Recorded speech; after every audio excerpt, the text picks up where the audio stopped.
All right, Lizzie, welcome to the show. Tell us about your background and how you got started as an author. Well, my background is actually in clinical psychology.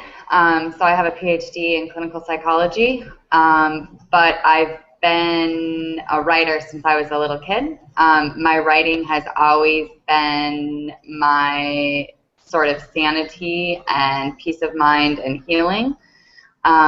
So one of the things, my research all throughout graduate school and throughout my career has been looking at the role that writing plays in healing. So how writing about your traumatic experiences is helpful to overcoming them, basically. And given my own background and my own traumatic childhood, one of the reasons that I got into the field of research that I did and the work with kids and trauma was initially because of myself, because of what I had gone through and because how healing and helpful writing had always been to my process in healing. So that's where it started and that's where it began. But as far as being a writer, I have written for pretty much as long as I could hold a pencil. When I was in second grade, I begged my mom I was probably the only second grader I know who begged my mom for a typewriter. It was like that was all I wanted for Christmas was a typewriter. And when I got it, I taught myself, she showed me the home row and then I taught myself how to type. And yeah, and so I wrote stories. I wrote my first book when I was in fourth grade. Obviously that was not published, but it was like a full, I remember I wanted to get to 100 pages, so my book ended at page 102, so that I had officially written a book. So yeah, and then just recently I decided one of the things that I work with kids on is writing a trauma narrative, and I had written my own memoir, which is basically my own long trauma narrative years ago, and then just recently decided that I was going to bring it into the world and self-publish it. So Awesome.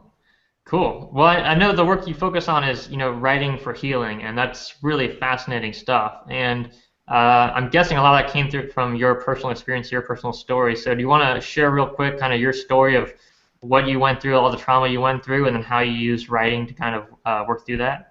yeah, absolutely. So just sort of a brief recap to summarize my story, because it's kind of long and extensive, but I was raised in the Midwest, and I was raised in a very fundamentalist Christian home. And within that home, there was a lot of corporal punishment that crossed the lines into physical abuse. There was a lot of emotional abuse. I grew up, my whole generation in my family is filled with incest.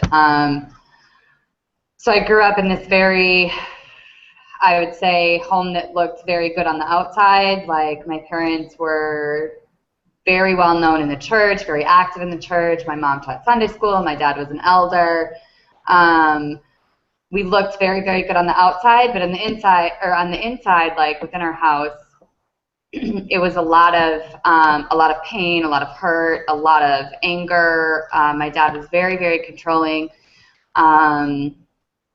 If you stepped out of line at all, you were punished. And it was very confusing, very, very confusing as a child. And I actually still have a couple of journals that I wrote in when I was a little girl, where some of the pieces that have then found their way into my memoir of going back and describing what I felt like at the time, as a little girl, because I actually still have some of those. So that was that was just a very brief glimpse at my childhood. And then I started drinking when I was 12, and by 14, I was hooked on crystal meth. And so my teenage years, were spent basically in and out of foster homes, treatment centers, living on the street, living on the streets, sleeping in my car, detox, correctional facilities, bouncing in and out of that.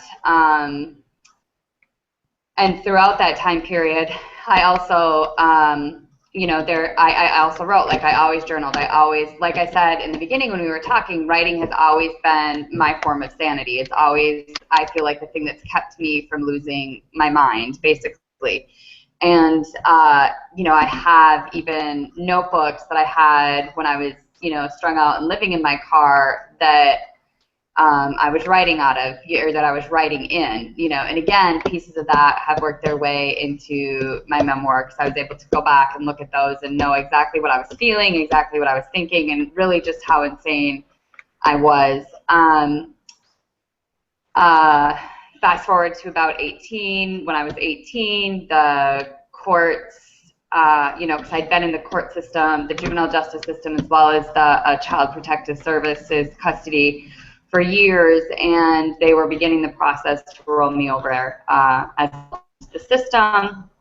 I was looking at a lot of prison time, and it was at that point in my life that I finally got sober. I got sober, and that's sort of where the work began, and since then, it's been a lot of years since then, but since then I have gone on, I went on to get my GED because I never made it past 8th grade. I went on to get my GED. I went from there to college, got my bachelor's, and then went on to graduate school to earn my PhD. And throughout all of that, I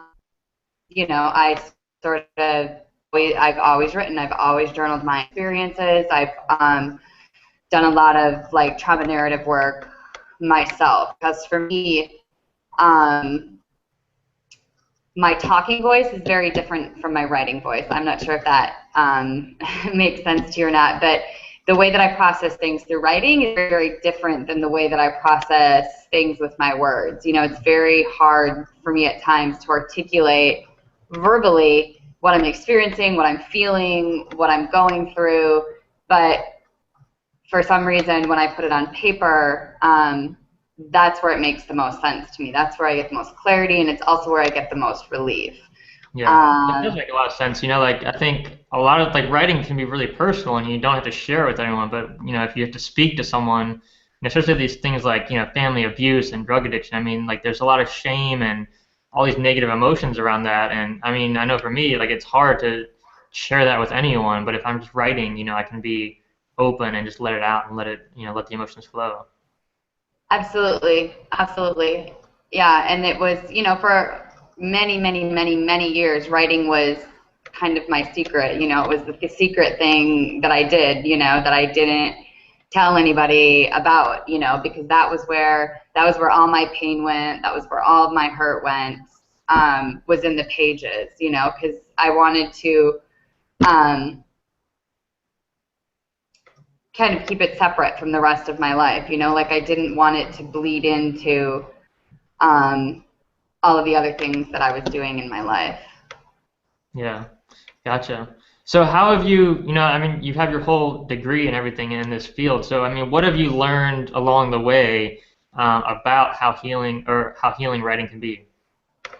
Well, it's really funny because when I started graduate school, I thought that I was going to be, I had this idea of like, writing has been super helpful for me in dealing with trauma. And I thought, I was having, I was going to do like groundbreaking research that had never been, thought of before. But what I found out when I got into the, like all of the research and the science of it, is there is so much information that's out there that actually shows that writing is like a phenomenal way of healing. And in fact, with children, like the #1 empirically supported treatment is called trauma-focused CBT therapy. I don't want to get into a bunch of like psychological jargon, but the big part of that treatment is having kids write trauma narratives. And it's the most well-researched, well-supported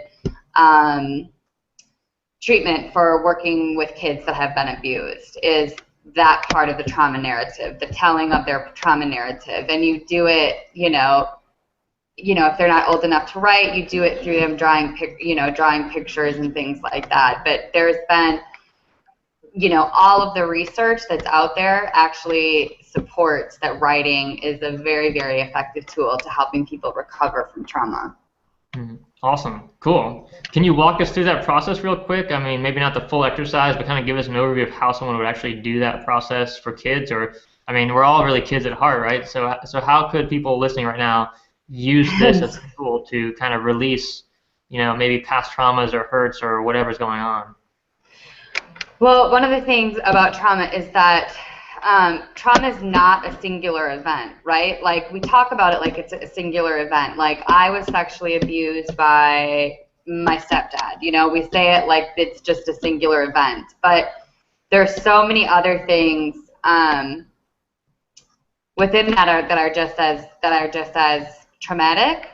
Like the telling, the response afterwards. Oftentimes it's not so much the trauma itself that happens, but everything that happens afterwards. And so one of the things when you're working with a kidder, I would say if somebody just wanted to start, is you start with what was the most traumatic moment for you? Like what was that? Because it may not have been, I was sexually abused by my stepfather. It may have your most traumatic event may be when I told my mom that I was being sexually abused by my stepfather. She didn't do anything. So you start where you are. You start with what was the most traumatic event for me, and then you just write about it. You write about it in a narrative form, almost like you were writing fiction. Like almost like you were telling a story. Like then this happened and I felt this way. And then this happened. I felt that way. And a lot of times, like what we encourage with kids or people that we're doing it with, is what were you smelling at the time? What were you hearing at the time? What was going on in your body at the time? Which is really a lot of the same critiques. Like if you were writing like let's just say you're writing a psychological thriller. If you came to me with a fiction piece, I would say some of the sort of the same things to you. What were you actually seeing? What were you feeling? What did you smell? What did you hear? Because that's how you describe an event. And it's the same way when you're doing a trauma narrative. It's not just the telling of the experience, but the showing of the experience, so that you can get in touch with the feelings surrounding the experience. And oftentimes then what it helps with triggering a lot of those reactions that you're having to trauma that you might not even be aware of. For example, like a smell, might trigger something and you react to it without having any idea of where it's linked, and then all of a sudden you're doing this trauma work and you realize, oh, I smelled, let's just say alcohol. My stepfather had alcohol on his breath, and you make the connection of, oh, well, that's why, like, when I'm in a bar, I'm always really, really uncomfortable. It's not that I don't like being in bars. It's that being in a bar triggers that smell, which then reminds me of the trauma. Does that make sense? Yeah, that's awesome. So, and you're writing this whole narrative in the first person? Yes. Yes. Gotcha. It's much more helpful to write it in the first person. Sometimes when you start out, if it's something that people are really, really far removed from and really scary about, you can write it in the third person as well, until you can get to the point where you can write it in first person. But sometimes even writing it in third person can be helpful too, because you can look at that person that you're writing about and start identifying, like, oh, that must have been really painful, or oh, that's too bad that she went through that, and then that's able to make you start recognizing the connections to your own self, and hopefully get to a place where you can write it in first person and be able to identify, like, how you were thinking, how you were feeling, like what was going around you. And really the ultimate goal is to see how it's still affecting your life, like how it's affecting your current life, so that you can move forward and make better choices and know when you're being triggered. Yeah, gotcha. Yeah, I was just going to ask you because I mean, it sounds like a really painful thing to go through. I'm even just listening to It you now, is. like I have this like tenseness in my chest, or like I'm thinking about all these past things that happened to me and all the trauma and stuff, and like so like what is the benefit of writing it down? I mean, like obviously it's not to just feel bad about yourself. Like how do you actually, like you said, take those lessons and apply them now in your life to move through that experience and learn from it and grow and become a better, happier, healthier person? Well, one of the things, without getting like too scientific and too much into the brain and the neuroscience of it all, like trauma happens in a particular part of your brain, and trauma memories and trauma is stored very, very differently, right? So it's stored in the fight or flight response system in our brain. And so one of the big reasons that writing is so helpful is it because it moves it out of that part of the brain that's like the trauma part of the brain that's like fight or fear, fight or flee, and it moves it into a different part of your brain because you use a different part of your brain to write, right? You have to access both sides of your lobes. You have to access both the right and left side of your brain. And so in doing that and in writing, you're making different connections. You're taking that trauma that's somewhere back here in your brain and bringing it out front so that you can process it in a different part of your brain. That's the primary benefit. And I also want to add, too, that before you get to the trauma narrative, because it is super intense and it is super emotional and it is super hard, there's a lot of skills in like relaxation and coping that are taught before you get there, so you can't just jump right into it sort of like like you have to have the skills, like you said, like just talking about it you start to get tense, and so you have to have the skills to be able to relax, to be able to breathe, to know that you can cope, to know that you can handle it before you step into those waters. But ultimately, what it's doing is moving it from one part of your brain to a different part of your brain, That's really which is cool. Yeah, kind I of love the cool. Yeah. neuroscience of it. Yeah, yeah, without getting too, into the brain and all of the different parts and labels that people don't understand. Like, but in a very everyday language, that's exactly what's happening. Is you're taking it from back here and you're putting it up here, into to a place where you were able to cognitively process it and emotionally process it, not from the reptilian part of your brain. Yeah, gotcha. Cool. Yeah, actually, one of the things that I've learned, I think about a year ago, I read a book called Trauma Releasing Exercises, and it's this really cool kind of set of exercises that people have used, like after going to war in Iraq or Afghanistan to recover from PTSD and other kinds of trauma. Have you heard about that, or are there any other kind of exercises that you recommend people use to release this kind of trauma? Well, one of the forms of therapy that's really, really effective is EMDR, which is the eye movement desensitization reprocessing, and that's within the same lines as writing. That does sort of the same thing, is moves it from that reptilian part of your brain into like the frontal cortex where you can actually process it. So EMDR actually started with, like you were saying, it started with vets. It was the prime, and they started seeing phenomenal results from it, of vets with severe PTSD, going through EMDR and seeing significant decreases in their PTSD.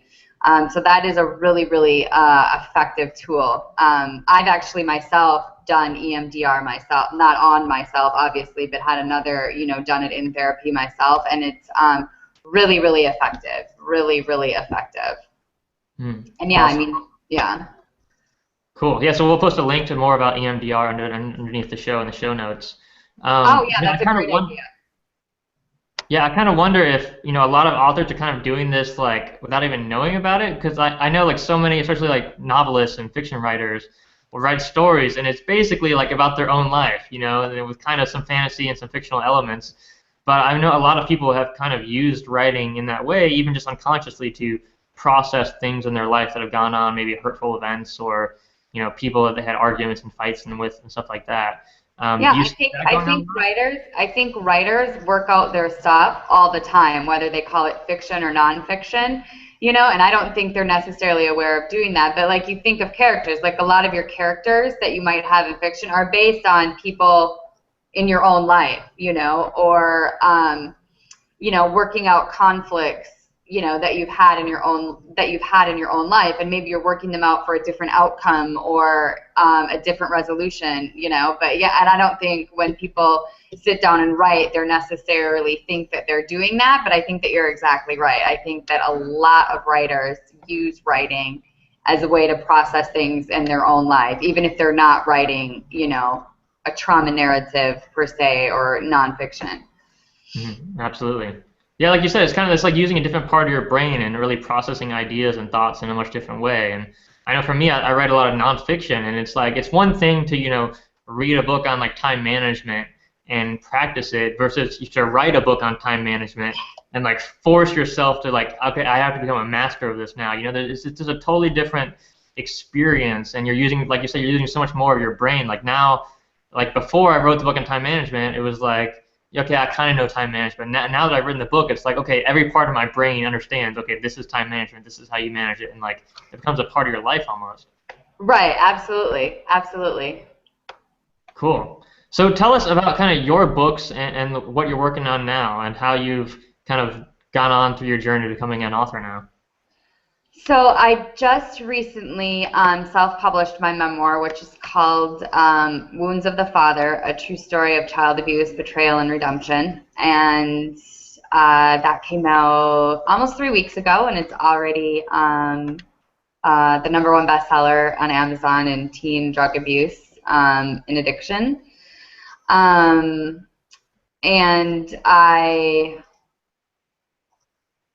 it took me, I wrote it a long time ago. Like I wrote the actual like first draft and probably even the second draft, probably like 10 years ago.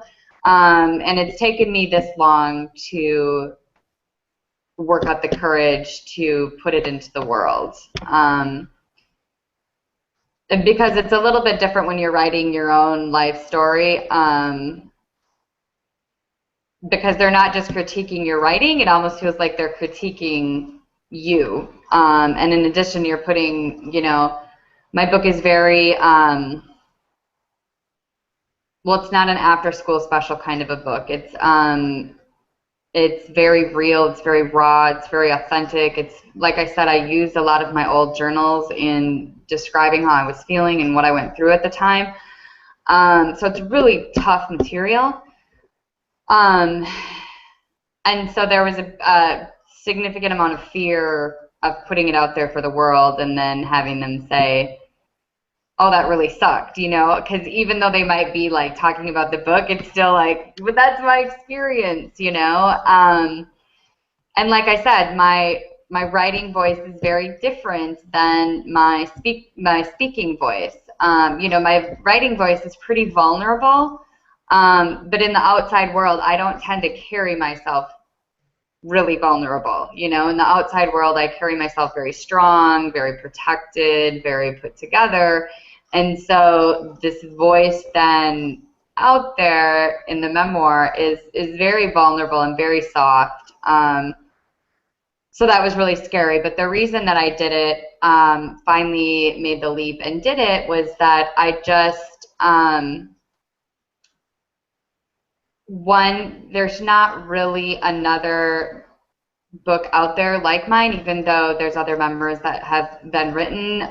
It deals with a lot of the subtle nuances of abuse that don't necessarily get talked about. It's not one that, some of the child abuse memoirs that you read are just like absolutely brutal. I mean, it's just like I don't know, A Child Called It comes to mind, like as in one of the more brutal ones.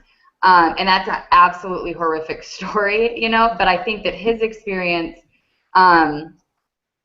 is not nearly as common as my experience. My experience in my childhood is a lot of blurred lines. It's a lot of blurred lines, it's a lot of murky lines, which are much more difficult to call abuse, which are much more difficult to say that was harmful, versus, being kept in like a closet where I think, you know, Dave Pelzer was kept, you know.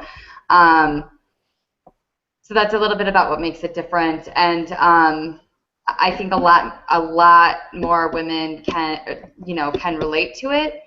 And I also, you know, from the perspective of a teenage girl, like I would have loved back in my day when I was going through all of that stuff, I would have loved to have a voice that I could have read and heard and said, oh my God, like that's me. Somebody's telling my story. Like I'm not alone. I'm not crazy. There's somebody else that's out there. And then second of all, to have had the horrific beginnings that I had and then to go on to be so successful, you know, like all of those labels that people dumped on me, you know, the things that, you know, that I was borderline mentally retarded, you know, that I was basically never going to do anything, you know, that I was either going to die or end up in prison. And to go on and to now have a PhD and to be very successful and to be working in a field where I'm giving back, you know, to say, like, you know, it doesn't matter. It doesn't matter, like, where we began, and it doesn't matter the labels that people put on us, you know. Those things weren't true. Those things weren't my experience. You know, a lot of what I was going through was the fact that I was so young, I was so confused, I was so lost, and I was on a lot of drugs, you know, and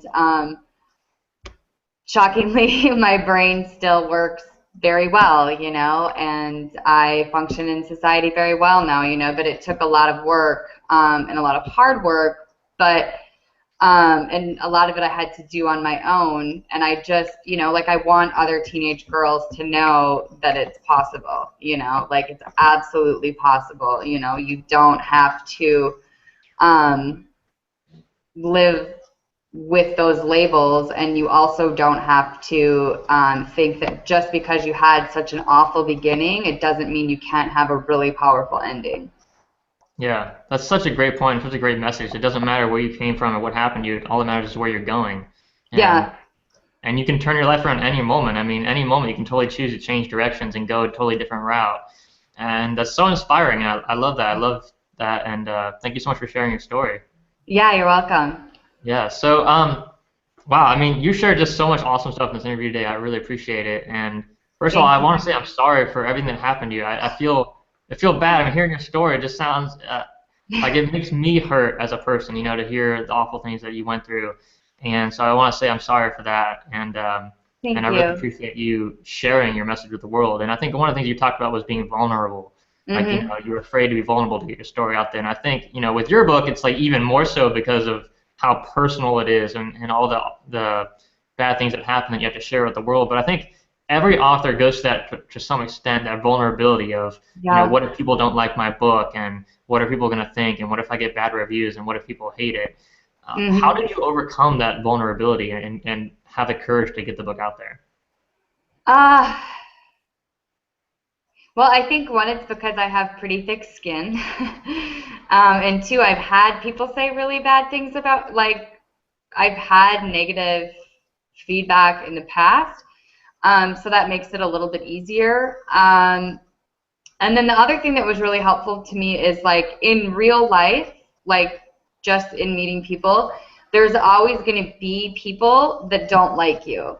Like no matter what you do, like there's always going to be people that don't like you. So I think that it works the same way in the writing world. Like no matter what you do, there's always going to be people that don't like it, period. Like there's no way around it, and it doesn't matter. You could write better or change the story or change the ending, you know, there's always going to be people that don't like it. Just like in the real world, in day-to-day life, you know, it's like research shows us like 10% of people that you meet are just not going to like you, you know, and that's not your fault, that's not anything you did, that's just like reality. So you know, if 10% of the people, you know, don't like what you know, I just go into it thinking like there's going to be a group of people that aren't going to like it no matter what, you know, and so for me, that's helpful. Yeah, definitely. That's awesome. So, I mean, what do you do now today if you have a bad day or, you in the bad mood, you don't feel like writing or someone, sends you a negative message?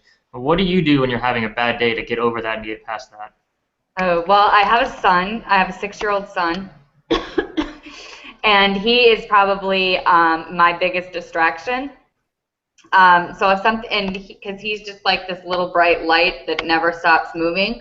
So all I really have to do is like, one of the things that I do if I'm really bummed out, if something is happening, I'll just be like, I'll just grab him and be like, you want to play? And like, before I know it, I'm like immersed in this like superhero world. And he doesn't allow your attention to be distracted at all.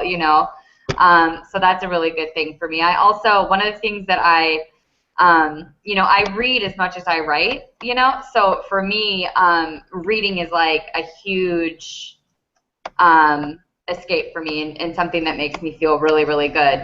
So if I'm struggling in my own, like I can pick up a book and just be lost in it for the next 2 hours, and forget about like what I was going through, what I was feeling, and what I was experiencing. And I'm a runner, so I do a lot of running too. Yeah, that's awesome. Yeah, and what I really get from that is that it's not about, the bad things that happen or how bad you're feeling. It's like you mentioned, all your solutions are like, focus on something different. Like, play with your son, read a book, go running, do something that's going to get your mind off it and focus on something you enjoy doing. And play too. I think play is like a really undervalued, uh, awesome thing in our society. A lot of us don't Yeah. take the time to have fun and to play and to be joyful. And I think one of the great things about writing is that you can just totally play. You can make up stories about dragons and dinosaurs and whatever you want. Yeah, it gets you in part with that kid part of you, that like as you grow up, you're like taught to stifle. Yeah, I agree. Yeah, awesome. Well, thanks, Lizzie. You shared a wealth of wisdom with us today. Before you go, tell us where people can find out more about you and the work that you're doing. So if you're interested in purchasing my memoir, you can find it on Amazon. Like I said, it's Wounds of the Father, a true story of child abuse, betrayal, and redemption. And my name is Elizabeth Garrison. You can find it under that. You can also go to my website, which is elizabethgarrison.info, and find more about me there. There's a place to contact me there if you want to contact me with any questions. I'm available there as well. Awesome. Thanks so much, Lizzie. I appreciate it. Yeah, thank you.